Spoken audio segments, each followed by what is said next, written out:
Good morning, dear students. Welcome back to your another session of your online classes. Children, we were studying about lesson number 9, force and laws of motion. Today is the third part of the lesson, and children, this is my email address. Please feel free to give me your feedback. Let's begin with the topic for today. Children, we were studying about laws of motion, and we have already studied about the first law of motion, but one concept I wanted to explain you for first law of motion. Right? So we will start with there. Children, in first law of motion, we studied about a new concept which is known as inertia.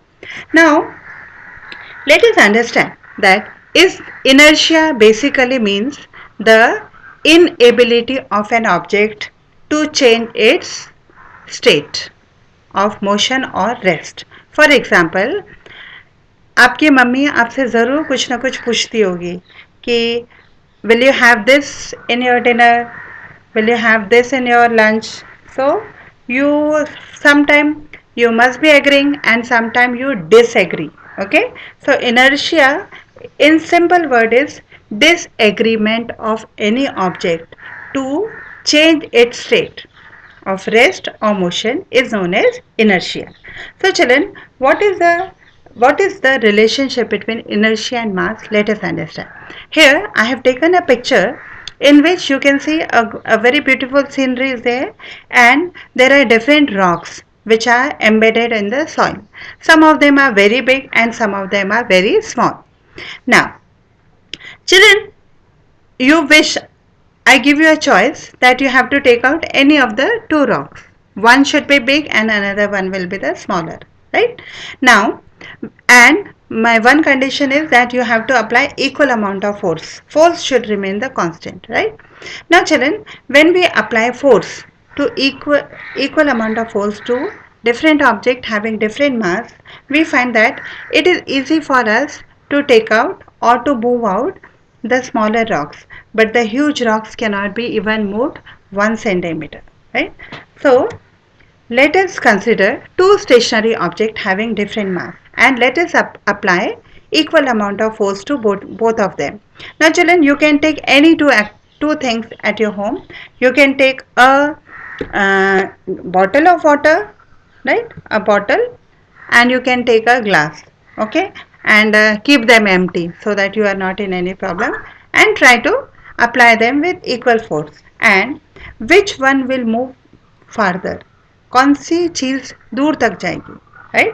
So you will find that it is easy for us to move a empty bottle because it has got less mass and our glass has got more mass. So from that we conclude that heavy objects have the tendency to oppose any change in its state, that is inertia. So more is the mass, more is the inertia, right? And we conclude that inertia of a body is equal to the mass. So more mass, more inertia, less mass and less inertia.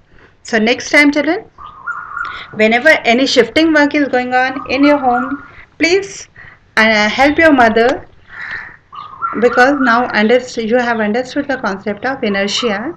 So heavier object you should help her, right? Now children, let's start with the Newton's second law of motion. In the first law of motion we studied a new concept, that is inertia. Same way in the, let us see what is there in the second equation of motion. Yes, children, here also I have to come across a new concept that is called as momentum. Now, children, whenever any object is moving, right, the quantity of motion that is possessed by an object is called as momentum. Now, children, momentum is a physical term, है ना? And when we talk about momentum, we refer it with two physical quantity. First is the mass and second is the velocity. So first, let us try to understand what is the relationship between the momentum and the mass. Now, here in the picture children, you can see I have taken a picture of two objects. One is a red car and another is a yellow truck. Right? We are believing that both of them are moving with the same velocity. है ना? And let us consider the mass of red car as m1, the mass of yellow truck as m2, right? And like we try to stop them. We are trying to stop them because momentum is possessed by moving object. Understand this, huh? Do not get it confused by inertia. We are trying to stop them. Okay, please, you can try this activity, children, with your toys you must be having. Do not actually try it on the road, right? So children, when we try to stop, okay, we need to apply more force to the object having more mass, right? So hence momentum of an object is directly proportional to the mass of the object. More is the momentum, more is the mass, right? If an object has more mass, it will have more momentum. Now another, let us understand it with reference to the velocity. Children, let us consider two cars having the same mass. Okay, here both the objects are in motion. Understand, momentum is a concept that is always related with an object in motion. So here I have taken two cars, again toy cars. One is yellow in color and another is in blue color. Both have got same mass, okay, but both of them are moving with different velocity, right? So let us see what happens to in this case. Okay, now if we wish to stop them, अगर हमें उन्हें रोकना है, so children, we will have to apply more force to stop the car which is moving faster than the object which is moving slowly. Okay, so from here we understand that motion of quantity of motion or momentum is directly proportional to the velocity of the ball. Okay, I don't know how much you have understood, children. Let me take few more examples from your day-to-day life, right? Children, you take a small stone, एक छोटा सा पत्थर लेना, and try to throw it very far, right? Very far away, right? Um, and by chance, right? If you hit it on any glass window, okay? Children, do not try this. These are all examples I am giving you, right? Otherwise, it will be a problem for you. So, children, if you take a small stone and throw it with a good amount of force so that it has got a good velocity, right? And by mistake, if it hits a glass, it will break, right? Now another thing is, take a bigger stone and throw it to some nearby place only, very near, hardly 1 meter or 2 meter, like it will not create that much impact how that small stone has taken. So children, momentum is the quantity of motion, right? So momentum depends on two factors, just how I told children, mass and the velocity, right? Thus, momentum of a body is directly proportional to the mass and velocity of the body. Okay, momentum of a body can be defined as the product of mass and the velocity of the body, and it is denoted by P.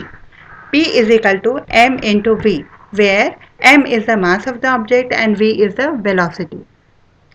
Children, momentum, the effect of momentum will be seen in the same direction as that of the velocity.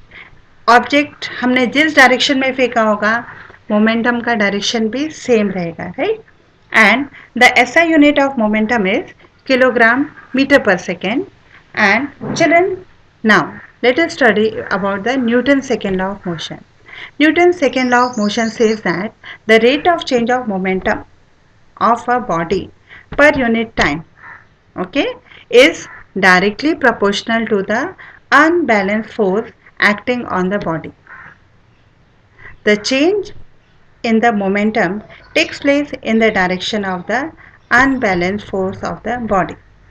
Again I am repeating, Newton's second law says that the rate of change of momentum of a body per unit time is directly proportional to the unbalanced force which is acting on the body.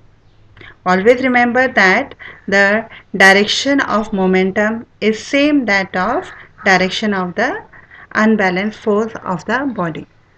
Children, the derivation of Newton's second law I'll be taking tomorrow because it will be then too much for you.